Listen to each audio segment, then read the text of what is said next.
అందరికీ నమస్కారం. Welcome to Geeta thought. మనిషికి ఎప్పుడు ఉన్న వాటి మీద కంటే తన దగ్గర లేని వాటి మీద ధ్యాస ఎక్కువ. మన చేతుల్లో ఉన్న వాటిని ఎలా వినియోగించుకోవాలో ఆలోచించం. మన దగ్గర ఉన్న వాటి యొక్క విలువ గ్రహించాం, కానీ పక్క వాళ్ళు వాడుతున్న వస్తువులపైన మాత్రం దృష్టి పెడతాం. కొంతమంది అయితే చాలా దారుణంగా ఉంటారు. వాళ్ళకి ఏదైనా కావాలి అనిపిస్తే వెంటనే అది కొనేంత వరకు కూడా వాళ్ళు నిద్రపోరు, వాళ్ళ ఇంట్లో వాళ్ళని నిద్రపోనివ్వరు. అయితే ఈరోజు నేను మీకు ఒక చిన్న కథ ద్వారా మన దగ్గర ఉన్న వాటిని ఏ విధంగా సంతృప్తిగా వాడుకోవచ్చు, వాటి ద్వారా మనం ఏ విధంగా ఆనందాన్ని పొందవచ్చు అనే విషయాలు తెలియచేయాలనుకుంటున్నాను. ప్లీజ్ చివరి వరకు చూడండి. ఇప్పుడు కథలోకి వెళ్దాం. భోజపురము అనే ఒక రాజ్యం ఉంది. ఆ రాజ్యంలో ఒక సన్యాసి ఊర్లన్నీ తిరుగుతూ ఒక గ్రామానికి చేరుకుంటాడు. అలా చేరుకునే సందర్భంలో దారిలో తనకు ఒక నాణెం కనిపిస్తుంది. దాన్ని తీసుకుంటాడు. దాన్ని చూసి దీని అవసరం నాకు లేదు, నా దగ్గర ఉన్నవి నాకున్నాయి, దీని అవసరం ఎవరికైనా ఉంటే వాళ్ళకి ఇది ఇస్తానని చెప్పి ఆ గ్రామం లోపలికి వెళ్తుంటాడు. అక్కడ ప్రజలందరూ చాలా సంతృప్తిగా ఉంటారు. కొంతమంది ప్రజలు చిరిగిన బట్టలు వేసుకున్న వాళ్ళు మాత్రం ఈ నాణ్యాన్ని తీసుకోవడానికి సిద్ధంగా లేరు. వాళ్ళకున్న వాటితో సంతృప్తిగా ఉన్నారు.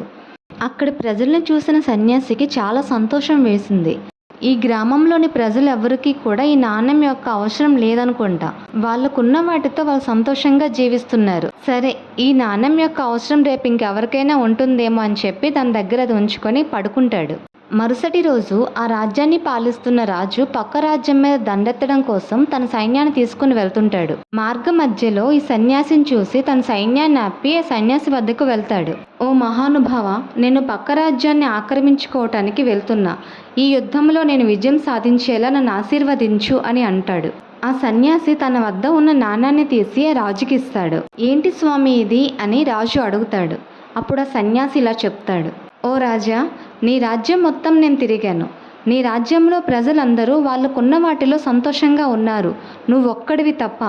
ఈ నాణ్యం నాకు నిన్న ఈ గ్రామంలో దొరికింది. నిన్నటి నుంచి వెతుకుతున్నా దీని అవసరం ఎవరికుందో అని, కానీ ఎవరికి దీని అవసరం రాలేదు అని సన్యాసి రాజుతో అంటాడు. సన్యాసి మాటల్లో ఉన్న భావాన్ని గ్రహించినటువంటి రాజు, ఓ సాధుపుంగవ, నన్ను క్షమించు.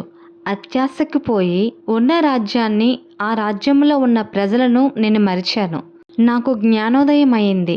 ఇకపై ఎటువంటి యుద్ధాలు చేయను. నా రాజ్యాన్ని, నా రాజ్యం నందు ప్రజలను సంతోషంగా చూసుకుంటాను అని ఆ సన్యాసితో చెప్పి మరలా తన రాజ్యంనకు తిరిగి వెళ్ళిపోతాడు. ఈ కథ ఇక్కడితో ముగుస్తుంది. మీరు చెప్పండి, మనతో ఉన్న వాటిని మనం ఎంతవరకు జాగ్రత్తగా చూసుకుంటున్నాం? అది బంధమైనా వస్తువైనా చాలా చులకనగా చూస్తాం కదా. మనం కొద్ది రోజులు వాడిన తర్వాత మనం ఎప్పుడు సంతోషంగా ఉంటాము అంటే మన దగ్గర ఉన్న వాటికి పూర్తిగా న్యాయం చేసినప్పుడు మాత్రమే. Thank you for watching. Please subscribe my channel.